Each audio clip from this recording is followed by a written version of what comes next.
I'm Kimberly from Fat Quarter Shop, and today we're going to make the Sunflower Dresden pillow. It's a completely free pattern at Fat Quarter Shop. It only has a tiny bit of applique, and if I can do it, you can do it too. So go download the free pattern at Fat Quarter Shop, and let's get started.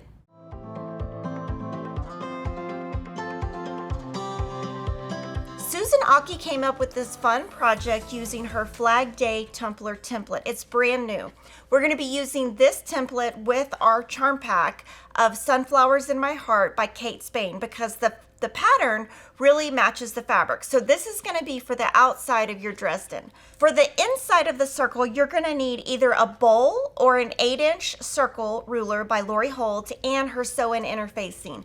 This sew-in interfacing is really important because the circle is so big, you need something to really keep it in its shape. You also will need background binding backing like always, and we're going to use a fun yellow thread by Aurifil for our applique, and that's going to really pop out. So that's all you really need. And let's get sewing. We're going to start with one of our charm pack squares that we have starched. And basically you just put your Flag Day Tumbler on top, fabric right side up, and you're just going to cut around your template. Now you could use a 28mm rotary cutter, but I seem to make this work with a 45mm, so it's totally up to you on what you do. So you're going to cut 12 of these to make your Dresden, so just pick 12 different charm pack squares, and this is your first step. So you're going to make 12 of these, then we're going to move to step 2, and you're going to turn your template right side together and just fold it just like this. And then what you're going to do, I'm going to put a little pin just to make it easy, and I'm going to go to the sewing machine and I'm going to sew a 1/4 inch away. I'm going to start on the cut edge so that I don't get a bump right here where the fold is. So we're going to sew with a 1/4 inch seam.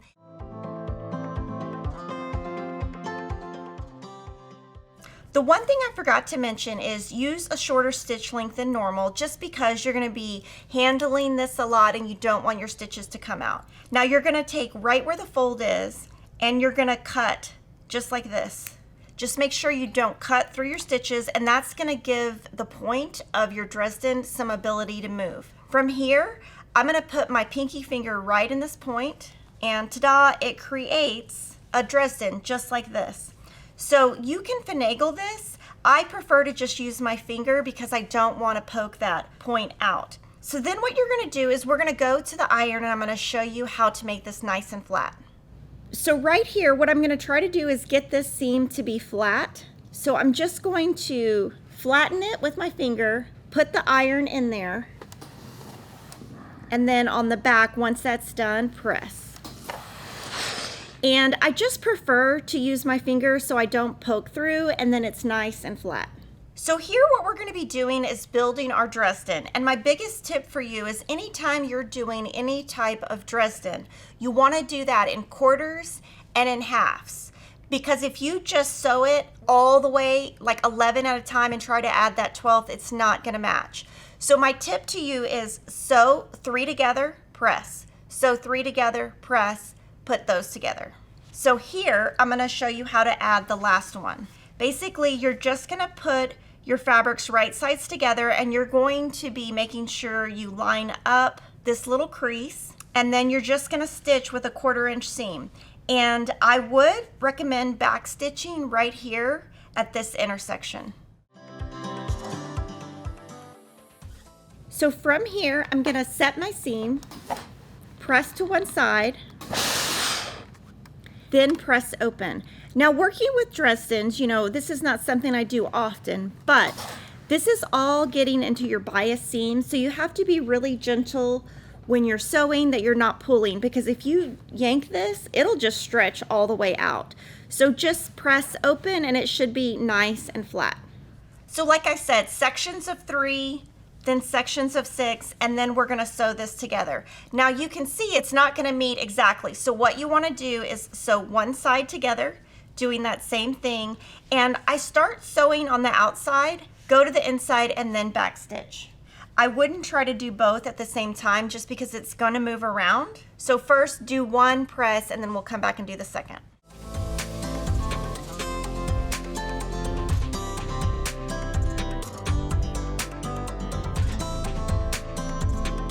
and then you'll do your last seam.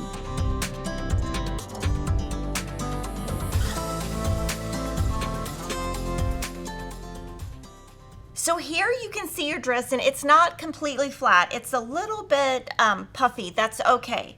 Don't try to press it down and try to make it perfect. Leave it just like this so it doesn't stretch your fabric. Then you're gonna take whatever fabric you want as your background for the front. We're gonna cut a 19-inch square. And then I'm gonna fold creases. So fold it twice. That's gonna give you a horizontal line and a vertical line to line up. And then you're gonna take your Dresden and you're gonna put points here and points here. So basically on your horizontal and vertical lines, you wanna line this up. Once you do that, you're going to pin like crazy. And what I'm gonna do is pin where the pin is completely enclosed inside the Dresden so that I don't poke myself and I don't have to worry about taking those pins out when I applique. And as you pin, you'll just kind of pull and it'll flatten. And your circle is going to cover this up right here. So any of the puffiness will go away. So I stitch on a straight edge machine, and I'm gonna show you one way you can do that. And then after I'm done, I'm gonna show you some other ways. And like I said, I'm gonna be using a yellow thread. It's color 1135, and it is important for your bobbin and your top thread to match. And I'm just gonna show you on a couple of the Dresdens, and then I'm gonna show you some different options. So to make this easy where you don't have any threads that you have to worry about cutting off, if you start in the circle and follow the Dresden and go back to the circle, you will see that all of your loose threads go into the circle that we're gonna cover up in a little bit. So I'm gonna show you one Dresden. It's helpful to keep your needle down so that you can pivot, and I'm sewing about a 1/16 of an inch away. I'm using a 1.8 stitch length, and I'm using an open toe foot because I can kind of guide my fabric with that.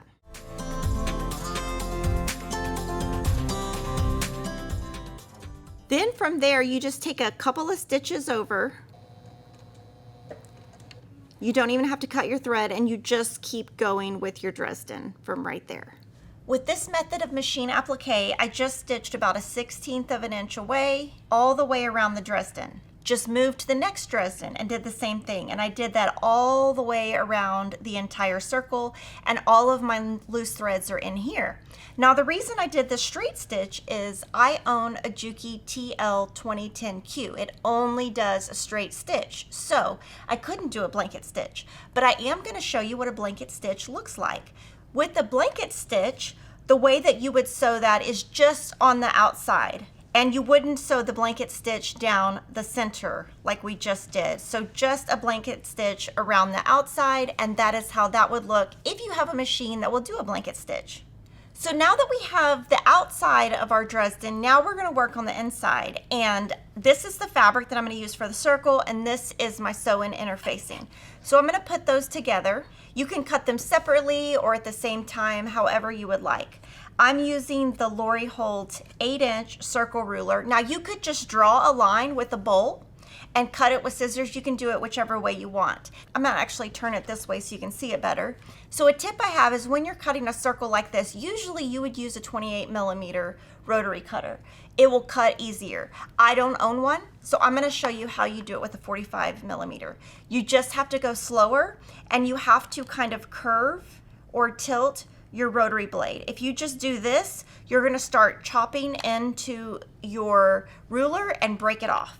So basically, you're gonna cut like this at an angle, and if you don't cut at an angle, you're gonna ruin your template. That's why you should use a 28mm.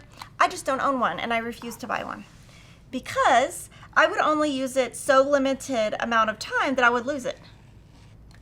And you just kind of have to take your time. It's not gonna be as easy, and at the end, you're gonna see I'm gonna have to use scissors to kind of finish it off.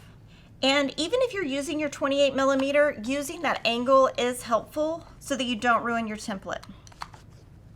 So that is how you do that. Another option, and you can see it's not perfect because we use the rotary cutter. You could also just draw a circle with a pen and cut it out with scissors. Either way, totally up to you. This is what it would look like if you drew a line with a circle, and you just would use bigger scissors to cut that out.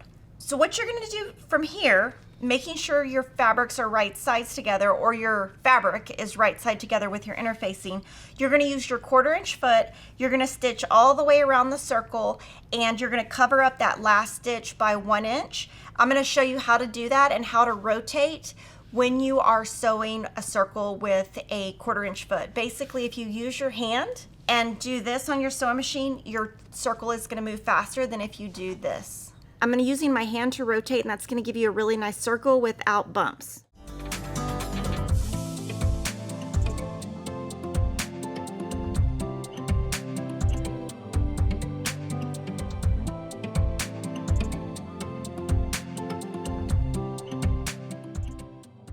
So from here, you want to separate your fabric and your interfacing. Cut a slit about 2 inches here, making sure you don't cut into your fabric. And here, you don't want your hole to be too big or it's gonna lose the shape.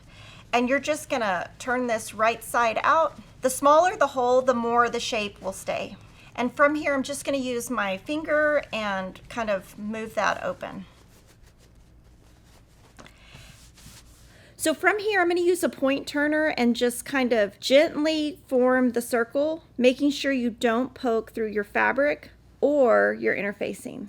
That will push your fabric a little bit past your interfacing, and you're just going to iron it flat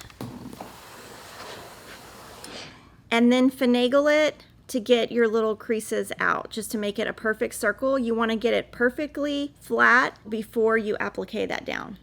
So then you go back to your original piece and you can still see your creases where your center is. You'll take your circle, do that same thing where you create a center. It's kind of hard to see, so I'm going to put pins here to mark this.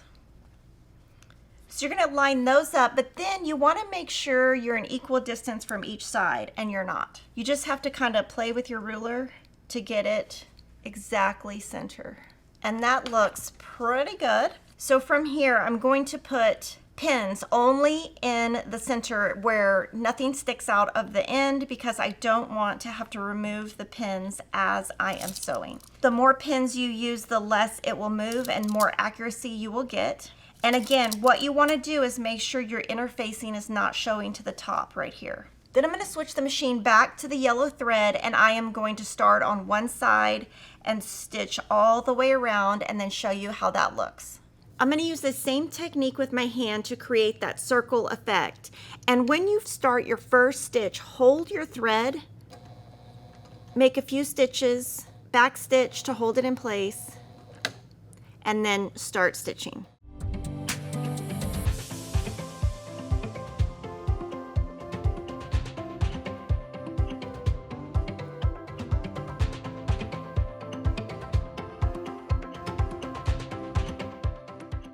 Before you get back to the end, cut off the thread that was sticking up from the top before so you don't accidentally sew over it.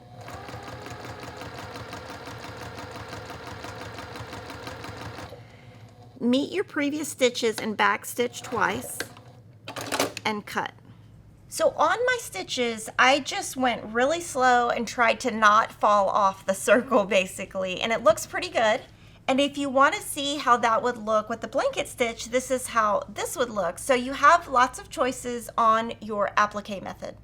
Now you'll turn your quilt block into a pillow, and you can either follow the free instructions we've included, or you can watch our Quilty Pillows from Quilt Blocks video, and that's going to show you how you make an envelope back, and it's going to be really nice and fun. If you like pillows, let me know and we can do more on this channel, and make sure to subscribe. I'll see you next time.